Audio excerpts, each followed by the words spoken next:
Bismillahirrahmanirrahim. Assalamualaikum warahmatullahi wabarakatuh. Salam sejahtera untuk kita semua.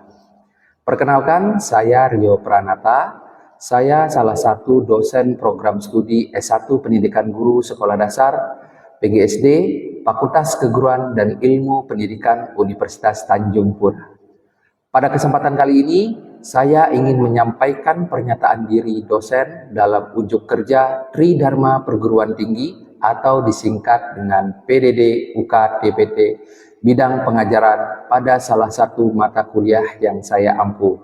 Tentunya sesuai dengan bidang keahlian saya, yaitu mata kuliah Konsep Dasar IPS dalam lingkup Geografi dan Sejarah. Mata kuliah Konsep Dasar IPS, Geografi dan Sejarah merupakan mata kuliah penciri program studi pendidikan guru sekolah dasar Fakultas Keguruan dan Ilmu Pendidikan Universitas Tanjung Pura.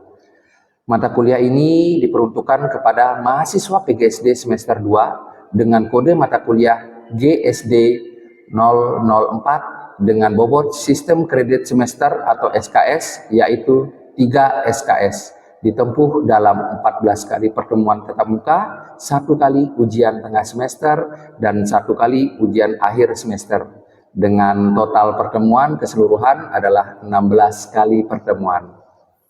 Nah, pada mata kuliah Konsep Dasar IPS, yaitu Geografi dan Sejarah, merupakan mata kuliah yang mengkaji tentang konsep dasar ilmu-ilmu sosial, terutama dalam konteks geografi dan sejarah.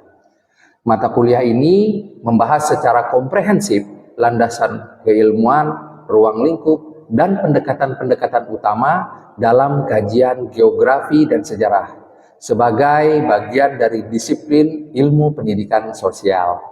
Nah, mahasiswa akan memahami prinsip-prinsip dasar geografi yang mencakup lokasi, tempat, wilayah, fenomena fisik seperti lingkungan alam, dan fenomena manusia seperti lingkungan sosial, serta tentunya hubungan manusia dan lingkungan. Di sisi lain, mahasiswa juga akan mendalami konsep dasar sejarah seperti kronologi, sebab akibat, perubahan, dan keberlanjutan, serta interpretasi peristiwa sejarah dalam kehidupan masyarakat. Nah, melalui mata kuliah ini, mahasiswa bersiap untuk mengintegrasikan pengetahuan geografis dan historis dalam pembelajaran IPS di jenjang tentunya pendidikan dasar. Selain itu, mahasiswa akan diajak untuk mengembangkan keterampilan berpikir kritis, reflektif, dan analisis tentunya dalam memahami fenomena sosial pada masa lalu, masa kini, dan tentunya mengaitkan konteks kehidupan pada peserta didik di dunia nyata. Nah, adapun capaian pembelajaran lulusan atau CPL Prodi yang dirujuk di dalam mata kuliah ini adalah yang pertama, menguasai konsep teoritis lintas bidang studi di sekolah dasar antara lain Bahasa Indonesia, Matematika, IPA, IPS, PPKN, dan SBDP yang adaptif, transformatif, berwawasan global, dan berorientasi nilai-nilai multikultural. Yang kedua, mampu menerapkan pemikiran logis, kritis, sistematis, dan inovatif dalam rangka penerapan atau pengembangan ilmu pengetahuan dan teknologi yang adaptif, transformatif, berwawasan global, dan berorientasi nilai-nilai multikultural. Nah, yang menjadi capaian pembelajaran pada mata kuliah Konsep Dasar IPS terkait geografi dan sejarah, yang pertama, CPMK pertama, mahasiswa mampu menjelaskan konsep dasar, ruang lingkup, dan karakteristik keilmuan geografi dan sejarah sebagai bagian integral dari ilmu-ilmu sosial. CPMK yang kedua, yaitu mahasiswa mampu menganalisis prinsip-prinsip dasar geografi yang meliputi lokasi, tempat, interaksi manusia, dan lingkungan, serta pergerakan dan wilayah, tentunya dalam konteks kehidupan sosial dalam pembelajaran. CPMK yang ketiga, yaitu mahasiswa mampu menginterpretasikan peristiwa sejarah berdasarkan unsur waktu, kronologi, perubahan, keberlanjutan, dan hubungan sebab akibat dalam kehidupan bermasyarakat. CPMK yang keempat, mahasiswa mampu merancang pembelajaran IPS di SD berdasarkan integrasi antara konsep, baik itu geografi dan sejarah untuk jenjang pendidikan dasar. Nah, CPMK yang terakhir yaitu CPMK 5, mahasiswa menunjukkan sikap reflektif, kritis, dan menghargai keberagaman perspektif dalam memahami peristiwa sejarah dan fenomena geografis. Adapun yang menjadi bahan referensi ya tentunya pada mata kuliah konsep dasar IPS, geografi dan sejarah antara lain yang pertama modul ajar terkait dengan konsep dasar IPS, geografi dan sejarah yang alhamdulillah saya kembangkan sendiri untuk proses pembelajaran di PGSD yang diterbitkan pada tahun 2024. Yang kedua juga produk saya sendiri terkait dengan modul keberagaman budaya Kalimantan Barat yang diterbitkan pada tahun 2023, buku konsep dasar IPS ya, karangan Musyarafah dan kawan-kawan pada tahun 2021. Setelah itu ada juga buku konsep dasar IPS karangan Yulia Siska di tahun 2016 ya. Selain referensi buku utama di atas ya, masih banyak referensi lainnya yang digunakan untuk mendukung proses pembelajaran baik dalam bentuk tadi buku, modul, maupun jurnal-jurnal. Tentunya ada juga jurnal yang bereputasi ya, baik itu bereputasi untuk nasional dan internasional. Tentunya harus relevan dengan materi yang dipelajari. Nah, dalam proses perkuliahan ada 3 komponen ya utama yang saya terapkan dalam proses perkuliahan, yaitu Delivery Interaction Assessment atau DIA. Dalam proses delivery, dalam proses perkuliahan, saya menyampaikan materi dengan interaksi ya, interaktif, tatap muka atau luring dengan menggunakan berbagai sumber pustaka tentunya yang berdasar pada RPS, modul ajar, buku, tadi jurnal-jurnal ilmiah bereputasi yang didukung dengan media pembelajar PPT, video pembelajaran yang langsung terintegrasi dalam proses pembelajaran, serta sumber atau media lain yang relevan yang dapat digunakan dalam mendukung proses perkuliahan. Nah, sumber dan bahan tersebut juga dapat diakses atau diunduh langsung oleh mahasiswa melalui sistem informasi akademik ya. Yang disebut di Untan itu ada aplikasi Satu Untan yang terintegrasi dalam beberapa seperti Syakat dan nilai-nilai lain serta aplikasi Edlink yang tentunya memfasilitasi proses pembelajaran mahasiswa secara daring. Nah, dalam interaction proses perkuliahan melibatkan komunikasi 2 arah antara dosen dan mahasiswa maupun sesama mahasiswa. Tentunya difasilitasi dengan diskusi, tanya jawab, kolaborasi, dan lain-lain. Tujuan kegiatan ini agar mahasiswa dapat berperan aktif dalam proses pembelajaran. Selain itu, proses pembelajaran juga seperti yang saya katakan tadi, didukung dengan menggunakan Edlink ya, yang terintegrasi dalam Satu Untan, yang merupakan di mana learning management system yang digunakan Untan untuk mengcover apabila terjadi misalnya ingin dilakukan proses pembelajaran secara daring. Nah, selanjutnya yang terakhir terkait dengan proses pembelajaran ada asesmen, sistem penilaian yang saya lakukan dalam proses perkuliahan dengan menggunakan beberapa teknik tentunya dalam penilaian. Ada asesmen formatif dan ada asesmen sumatif. Nah, untuk asesmen formatif menilai proses pembelajaran dilakukan di dalam proses pembelajaran ya, tanya jawab, kuis, juga tugas-tugas baik itu proyek individu maupun proyek kelompok. Nah, serta saya juga melakukan penilaian sikap dan keterampilan yang dimiliki oleh mahasiswa. Untuk asesmen sumatif sendiri itu dapat berupa ujian tengah semester atau UTS dan ujian akhir semester atau UAS. Ya. Nah, pada awal perkuliahan saya selalu berusaha menyampaikan kontrak perkuliahan untuk disepakati ya, antara dosen dan mahasiswa terkait teknis atau kondisi apa yang harus diciptakan dalam proses pembelajaran. Nah, adapun bobot penilaian perkuliahan yang dilakukan terdiri dari kehadiran itu 10%, penugasan 20%, ujian tengah semester 30%, dan ujian akhir semester 40%. Hal-hal tersebut di atas tentunya sudah tertuang ya, lengkap pada rencana pembelajaran semester atau RPS yang sudah saya buat. Baik, berikut ini adalah rekaman video pembelajaran konsep dasar IPS dalam lingkup geografi dan sejarah, materi hubungan manusia dan lingkungan. Baik, Assalamualaikum warahmatullahi wabarakatuh.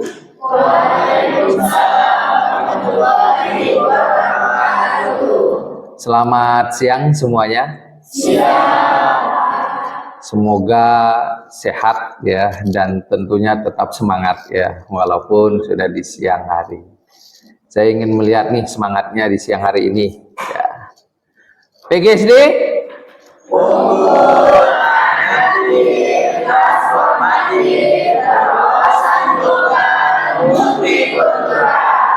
Oke, baik, terima kasih ya.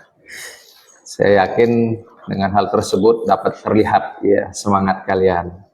Alangkah baiknya sebelum kita memulai ya perkuliahan pada hari ini, kita harus berdoa menurut agama dan kepercayaan kita masing-masing. Berdoa dimulai.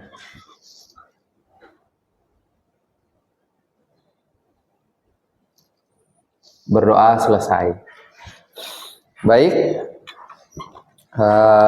silakan untuk kalian melakukan presensi terlebih dahulu di sistem aplikasi 1 Untar ya. Silahkan di scan.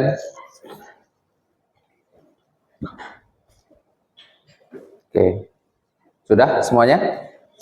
Baik, kita lanjut ya.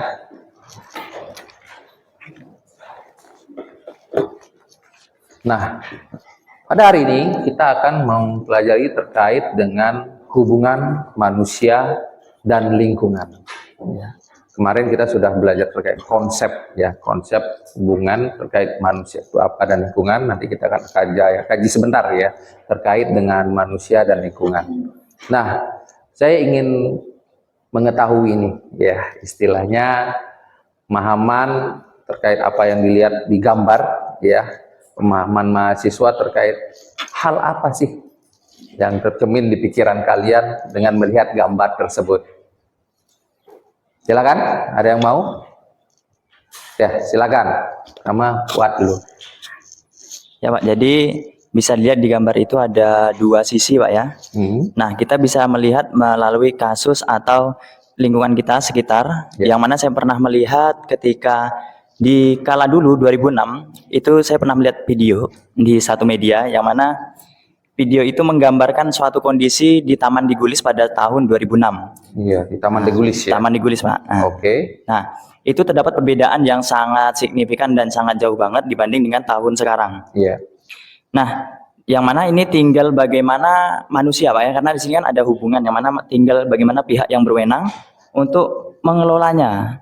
Contoh kita bisa lihat di Arboretum Silva Untan, hutan kota Untan Pak ya. Kita bisa melihat di situ pelestariannya, perawatannya bagaimana, walaupun di sisi lain sudah banyak mal-mal yang dibangun di sekitar situ. Nah, seperti itu Pak. Oke.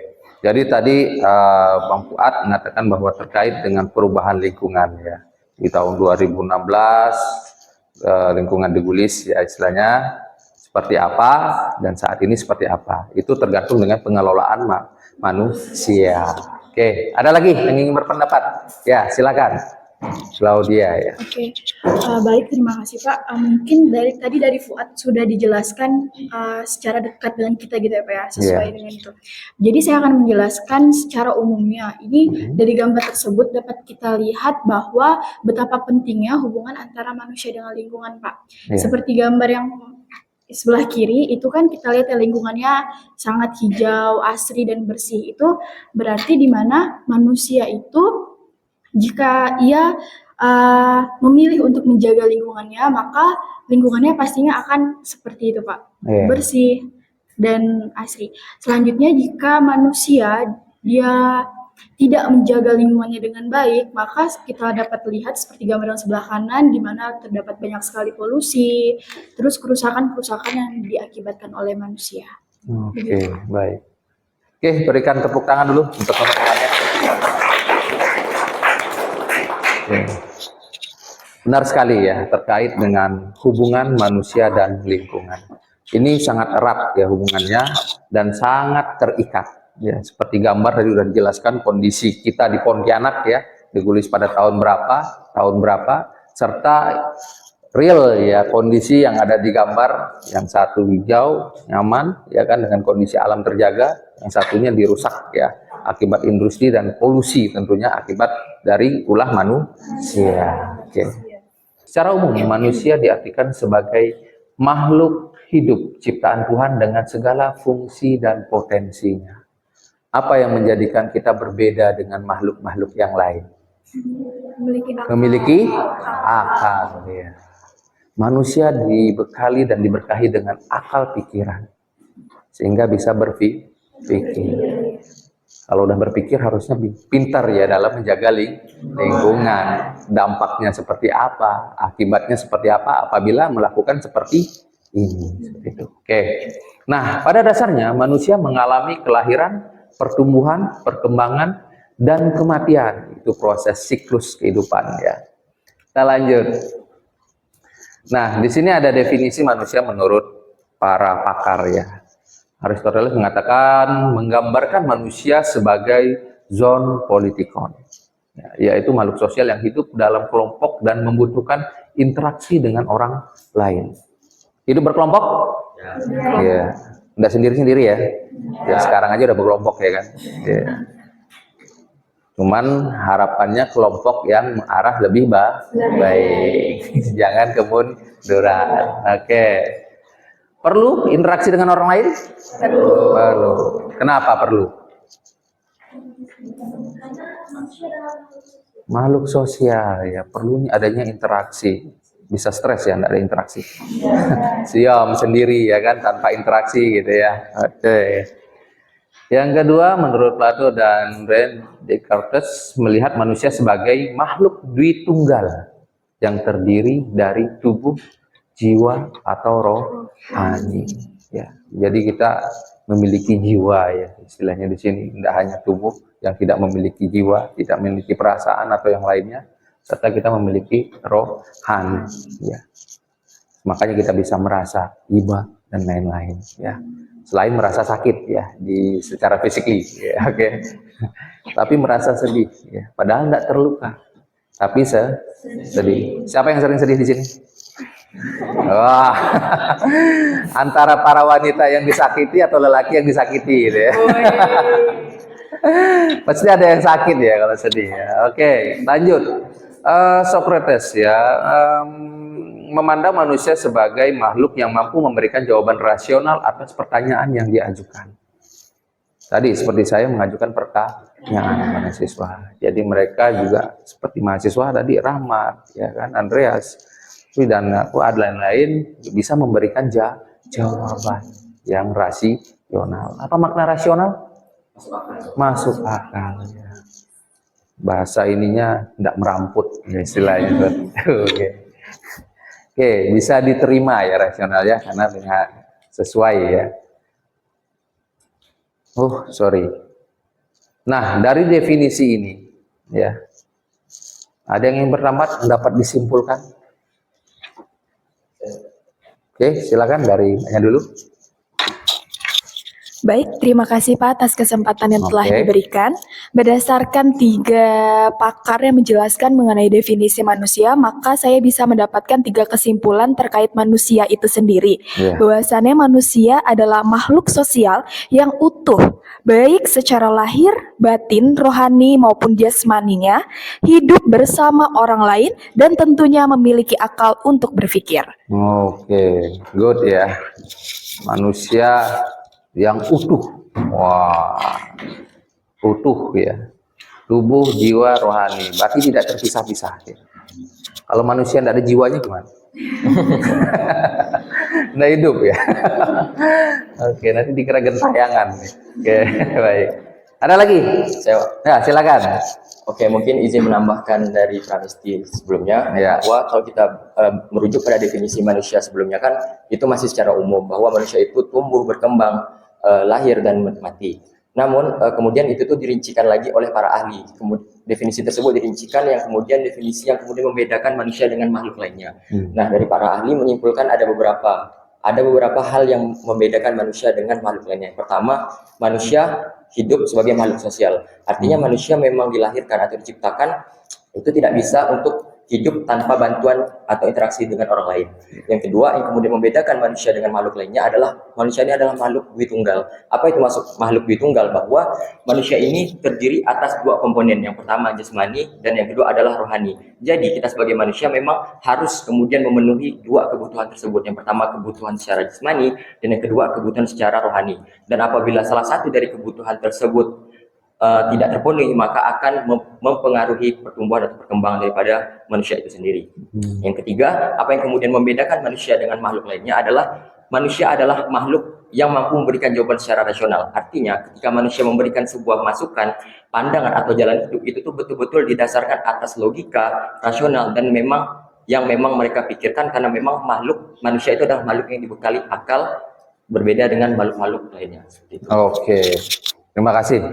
Jadi mantap ya, 2 jawaban. Oke, kita berikan lagi tepuk tangan. Oke, luar biasa ya penjelasan dari kakak dan abang kita ya. Oke, baik, terkait dengan manusia. Dengan mahasiswa menjawab seperti itu sudah membuktikan bahwa mahasiswa merupakan manusia yang utuh ya. Bisa menjawab secara rasional dan lain-lain. Oke, baik. Oke, ini ada sedikit video ya terkait dengan biotik dan abiotik. Terkait video tersebut, penjelasan lingkungan alam dan lingkungan buatan. Apa yang dapat kamu simpulkan dari video tersebut? Dah, silakan. Wah, Agung ya. Agung, silakan. Jadi izin Pak, terkait dengan video tadi dijelaskan bahwa ada terdapat 2 lingkungan, yang dimana lingkungan yang pertama adalah lingkungan alam, yaitu lingkungan yang emang sudah ada dari dahulunya tanpa adanya campur tangan manusia. Contohnya kan kalau di Pontianak ini yang seperti kita tahu Sungai Kapuas. Iya. Nah, kemudian kalau lingkungan buatan sendiri adalah lingkungan yang sengaja dibuat atau dimodifikasi oleh manusia untuk memenuhi kebutuhan hidupnya. Itu terkait perkembangan zaman. Sehingga apa? Dampaknya pada kurikulum. Sama, baik itu kurikulum pendidikan dasar, ya kan, menengah, tinggi, sampai ke perguruan tinggi. Harus disesuaikan dengan kebutuhan tantangan zaman. Serta kebutuhan di masyarakat. Ya. Makanya kurikulum selalu berubah. Kenapa sih tidak pakai satu kurikulum itu aja? Nanti tidak relevan dengan kehidupan atau kebutuhan global ya, seperti itu. Jadi kita sebagai makhluk yang berkembang tadi ya harus menyesuaikan. Oke, baik. Oke, baik. Sebelum kita ke sini, saya ingin kalian membentuk kelompok ya, cukup baris per baris ya. Kita akan mengkaji kalian sesama membahas tentang dampak ya, positif dan negatif dari aktivitas manusia terhadap lingkungan. Oke, silakan. Oke, baik, saya rasa cukup. Silakan, ada perwakilan beberapa kelompok untuk pertama. Ya, silakan untuk mempresentasikan atau menyampaikan hasilnya ya, silakan. Boleh dituliskan di whiteboard kita. Oke, terima kasih, Ahmad. Di sini ada positif, negatif yang terjadi sepertinya di daerah Kalimantan Barat, Pak. Kalimantan Barat ya. Di positifnya ada Bank Sampah Rosela ya. Bank Sampah Rosela Pontianak, bisa dijelaskan? Oke Pak, jadi untuk Bank Rosela di Pontianak itu maksudnya adalah ini adalah bank sampah terbesar di Pontianak yang didirikan di Pontianak. Alasan dari pembangunan bank sampah ini karena saat ini banyak sekali sampah-sampah di daerah Kota Pontianak itu tidak didaur ulang, tetapi semuanya dibuang di daerah Batu Layang. Sehingga dari tidak menghadap ini malah merusak wilayah Kota Pontianak, salah satunya adalah di Batu Layang. Tadi kita udah sampai ya ke dari awal konsep antara manusia dan lingkungan. Setelah itu sampai ke dampak ya, baik itu positif maupun negatif dari manusia terhadap lingkungan.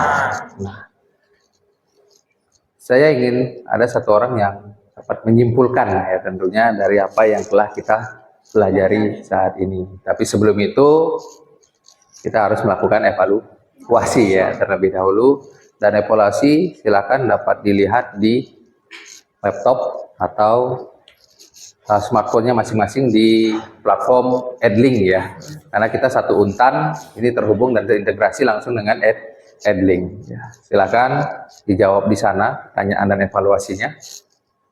Oke, baik, saya rasa cukup. Oke, sekarang saya ingin dua orang ya istilahnya menyimpulkan atau apa yang telah dipahami dari proses pembelajaran yang telah kita lakukan. Silakan, siapa yang pertama? Oke, ya, silakan dulu. Untuk kesimpulan pembelajaran yang kita lakukan pada hari ini yaitu manusia merupakan makhluk sosial yang memiliki hubungan yang erat dan saling mempengaruhi dalam lingkungan sekitar. Nah, jadi pengaruh lingkungan juga cukup besar berdampak terhadap manusia, yaitu sebagai tempat tinggal, juga sebagai sumber penghidupan, tetapi juga menjadi tantangan dalam perkembangan zaman. Nah, manusia dalam menjalankan aktivitasnya juga memberikan dampak-dampak positif maupun dampak-dampak negatif. Nah, oleh karena itu, kita sebagai manusia harus bisa menjaga keseimbangan antara pemanfaatan lingkungan dan juga pelestarian lingkungan, agar keberlangsungan kehidupan dapat berjalan dengan baik ke depan. Oke, baik. Terima kasih. Berikan aplaus untuk teman. Baik, jadi itu ya kesimpulan yang dapat ditarik dari proses pembelajaran kita hari ini. Saya mengucapkan terima kasih banyak ya tentunya pada aktivitas aktif ya istilahnya yang sangat aktif, dan tentunya mudah-mudahan apa yang kita pelajari hari ini dapat bermanfaat bagi kita semua. Baik, sebelum mengakhiri pertemuan kita hari ini, saya ingin lihat dulu semangatnya. PGSD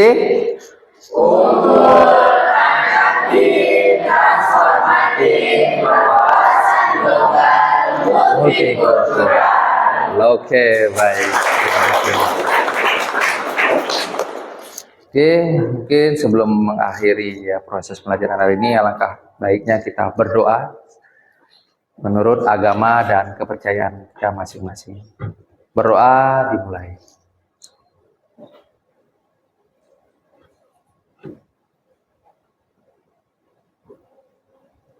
Berdoa selesai. Baik, saya akhiri. Wassalamualaikum warahmatullahi wabarakatuh. Waalaikumsalam warahmatullahi wabarakatuh. Selamat siang dan salam sejahtera untuk kita semua.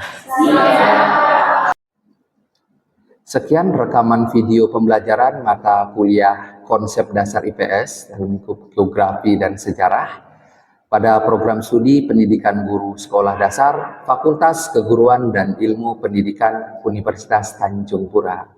Video ini tentunya digunakan sebagai salah satu syarat penyusunan dokumen pernyataan diri dosen dalam unjuk kerja Tridharma Perguruan Tinggi atau PDD UKTPT, sertifikasi dosen.